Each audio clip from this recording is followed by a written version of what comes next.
C'est dimanche et je suis ravi de vous retrouver pour la 4e semaine consécutive dans cette série de vidéos de Trading Challenge. Je vous le rappelle, le principe est simple, on essaye de faire monter un capital de 500 dollars jusqu'à 50 000 dollars tout en respectant scrupuleusement et à la lettre un plan qu'on s'est préalablement fixé. Pour celles et ceux qui me rejoignent sur cette vidéo, eh bien, bienvenue à vous. On est le 23 novembre 2025 et je vais vous livrer en toute transparence les trades que j'ai pris cette semaine dans le cadre de ce challenge. On a eu une semaine compliquée, les amis, on va pas se mentir. On a eu un Bitcoin qui a complètement dévissé, le Nasdaq pareil, un Gold qui consolide. Alors, ça m'intéresse, moi, de savoir si, parmi vous qui me regardez, si vous tradez, si vous arrivez à faire de l'argent, vous, dans ces conditions de marché. Très honnêtement, et je vais vous spoiler un peu la vidéo, moi, j'ai pas réussi. Voilà, j'ai pas. Ça fait la 2e semaine consécutive que je clôture dans le rouge. Aucun de mes setups n'est passé. Maintenant, dans les conditions de marché actuelles où on a un flux baissier très fort et une zone d'achat, hein, enfin, je veux dire, on est quand même dans un marché assez ambigu dans le sens où le flux est clairement vendeur. On a ici une zone potentielle de bottom, et donc forcément, on a des biais, et on se dit, ah, et si on arrivait à choper le bottom sur ces trades-là, et donc voilà, on a des setups. L'essentiel, les amis, c'est pas de faire passer tous les trades sur lesquels on travaille, mais c'est plutôt de respecter à la lettre son plan et son risk management, parce que c'est facile hein, de cramer un compte dans ces conditions. Le plus difficile, c'est de ne pas perdre d'argent. Et donc voilà, je vais vous montrer un peu les trades que j'ai pris. Pourquoi je les ai pris? Donc on est vraiment, la session, c'est le petit encadré orange que je vous ai montré là, ici. C'est pour vraiment pour vous montrer un peu là où on se situe. Alors je vais vous l'enlever. Hop. Je vais vous mettre les prix en une demi-heure. Voilà la série de trades que j'ai donc pris toute cette semaine. Alors il y a du bon. Pour moi, il n'y a pas de mauvais trade cette semaine, dans le sens où j'ai à chaque fois respecté mon plan. Et l'essentiel, vous le savez peut-être, mais dans le trading, c'est pas nécessairement de gagner un trade, c'est d'être hyper rigoureux sur son exécution. Et pour ma part, mon exécution a été juste tout le long de cette semaine, donc j'ai absolument aucun regret par rapport au trade que j'ai pris, par rapport au setup que j'ai pris, même si y en a qui partent dans tous les sens. On peut se dire que putain, il a fait n'importe quoi. Pas du tout. D'ailleurs, je vais vous montrer, hop, au niveau des chiffres, ce que ça donne. Alors ouais, on a une semaine dans le rouge, hein. On a une très très belle semaine dans le rouge. C'est la 2e semaine consécutive dans le rouge, donc on a énormément de pertes. Les trades que je vais vous montrer, voilà, commencent à partir de là. Voilà, donc ce sont ces trades-là. On a un trade ici qui est en cours, et je vais vous le montrer également. Mais voilà, globalement, du 18 à aujourd'hui, on a fait que des pertes, et un BE que vous voyez ici, d'accord? Donc, premier trade que j'ai pris, c'est tout simplement, j'ai tenté, hop, j'ai tenté de prendre le reversal. Ici, on a une belle prise de liquidité en H1. Alors, je vous le rappelle, au niveau de mes setups, je ne trade que sur des prises de liquidité, sur des retournements, sur des fair value gap. J'utilise beaucoup ces concepts-là pour pouvoir me positionner. Et donc ici, en H1, j'ai vu une très belle prise de liquidité. Je me suis dit, ok, on va peut-être revisiter l'order block qui était un peu plus au sud. Au final, le prix est allé complètement dans l'autre sens. Ok, fine.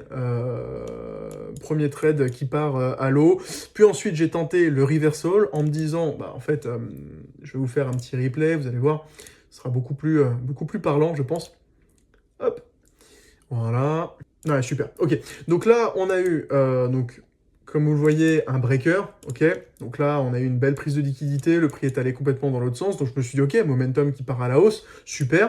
On a fait ce qu'on appelle ici un break-off structure. Et donc j'ai voulu tout simplement prendre le contre-pied en me positionnant ici. D'accord. Avec un stop loss très très serré. Gestion de risque oblige. En visant, on était, ouais, avant le dernier plus haut de la semaine précédente. Bon, voilà, le prix n'est pas du tout allé dans ce sens-là. Au final, on s'est fait complètement piéger. Voilà, donc là, nouveau breaker. Et puis ensuite, à la fin, toc, je me suis fait stop loss, donc arrêt de cette session. Ensuite, le lendemain, pareil, donc on est revenu revisiter... Alors, petit spoil, mais on est revenu revisiter, voilà, on a reconsolidé au niveau de ce breaker, ici. Je me suis dit, bon, très clair, on va pouvoir retourner un peu plus au nord, et là, cette fois, je suis pas allé très haut, hein, je suis allé au niveau de la trendline, j'ai visé la trendline. Bon, là encore, je me suis fait stop loss, et j'ai tenté le trade suivant, un reversal, comme vous pouvez le voir ici. Sur ce trade-là, donc je suis rentré ici, j'ai mis mon stop loss juste au-dessus, ok, de la bougie qui a initié ce fair value gap. Et au moment donc de ce breaker, je me suis mis directement à BE en me disant si le prix retourne, si le prix se retourne, eh bien ça invalidera mon scénario. Et en effet, le prix s'est retourné et il a bel et bien invalidé mon scénario, donc j'ai pas perdu d'argent sur ce trade-là. Voilà. Ici, on avait un breaker, d'accord? On avait un pattern qui était assez intéressant pour moi, puisque on avait un W là qui était en train de se former en H1, ok? Avec breaker à la clé, et je me suis dit, ok, donc là, c'est une belle prise de liquidité. On va essayer de se positionner pour aller récupérer les plus hauts de la semaine précédente, d'accord? Sauf que, encore une fois, le prix m'a piégé, puisque il s'est complètement retourné une nouvelle fois, d'accord? En allant chercher, eh bien, tout simplement, l'order block qu'on voit ici, donc c'est un order block en daily, et on est retourné, consolidé en dessous. Donc là encore, j'ai pris malheureusement un contreflux qui n'a pas fonctionné. Le prix continue d'aller consolider en dessous de l'underblock. Et à ce moment-là, je me dis, ok, le prochain, c'est un short. Je me suis positionné ici. Le prix s'est retourné, encore une fois, et j'ai pas mis de BE, puisque j'avais pas vu de breaker. Alors, il y en avait un, je crois, il me semble, ouais, il y en avait un. Il y avait un displacement ici, j'aurais pu me mettre à BE.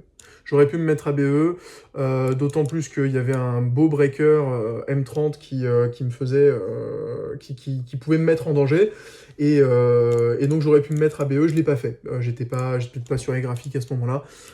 Mais en tout cas, voilà, on s'est fait stop loss encore une fois ici.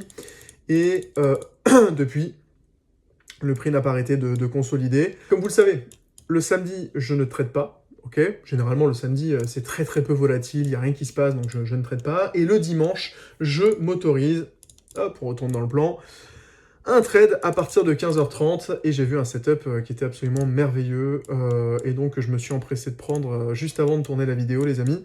On est ici sur donc sur une zone de fair value gap daily, d'accord? On est allé déloger, hop, j'enlève juste ça, on est allé déloger les plus hauts de vendredi, d'accord? Et là, petite réaction, on est en train d'opérer un petit reversal. Alors si je me mets en M5 sur une plus petite unité de temps, c'est un peu plus parlant. Donc là, on a bien une belle mèche de liquidité, là, enfin une belle mèche qui est venue liquider du coup les plus hauts de vendredi. Et également, voilà, on est en train d'opérer ici un rejet avec un joli displacement, fair value gap. Donc là, pour l'instant, on est dans le trade. Et là, pour le coup, ce que je vise, ni plus ni moins, c'est tout simplement les plus bas de la semaine précédente, alors sur voilà, du vendredi 21 novembre. Ok, donc on est allé prendre les plus hauts de vendredi, là je vise les plus bas de vendredi, ok, avec un trade qui, oui, peut sembler ambitieux, puisqu'on est sur un trade sur un RR de 20,32, mais qui, à mon sens, pourrait tout à fait être faisable. À voir comment il va évoluer. Vous aurez évidemment les résultats de ce trade-là la semaine prochaine, dimanche prochain, comme chaque dimanche. L'essentiel, les amis, encore une fois, dans le trading, c'est pas nécessairement d'avoir raison sur tous les trades. Vous voyez, j'ai une série de pertes. L'essentiel, c'est d'avoir tort le plus vite possible pour qu'on puisse sortir et protéger son capital le plus vite possible.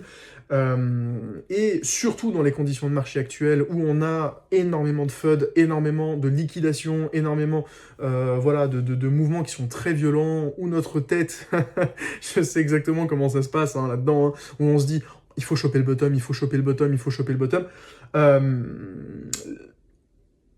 on respecte d'abord le plan, et si on a le bottom, tant mieux, si on ne l'a pas, tant pis, le marché restera là, de toute façon, pendant encore des années, et on aura encore plein de nouvelles opportunités. Donc, au niveau du bilan de cette semaine 4, on a fait, je crois, 6 trades, hein, il me semble. Alors, 6 trades, puisqu'il y en a un qui court toujours, donc on va pas le compter.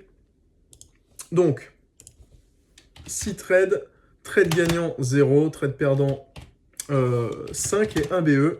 Win rate 0%, profit, perte totale, donc en termes de perte... Donc on est à moins 44,58 sur cette semaine, et donc gain net sur capital aujourd'hui, on est à... Et en termes de gain net sur capital, on reste à 11%, donc oui, en effet, on est en train de connaître aujourd'hui une belle descente, mais tant que la descente reste constante et contrôlée, pour moi, il n'y a pas d'erreur, pas d'enjeu. Ça va revenir, les TP vont revenir, j'y crois, il n'y a pas de problème. Il faut juste être constant sur sa manière de prendre les trades, et normalement, tout devrait bien se passer. N'hésitez pas à m'écrire dans les commentaires, encore une fois les amis, ce que vous pensez du marché actuel, comment vous arrivez à vous débrouiller dans ces conditions-là. En tout cas, pour ma part, je vous retrouve demain pour une nouvelle quotidienne. Je vous dis bonne soirée et à très vite. Ciao, ciao.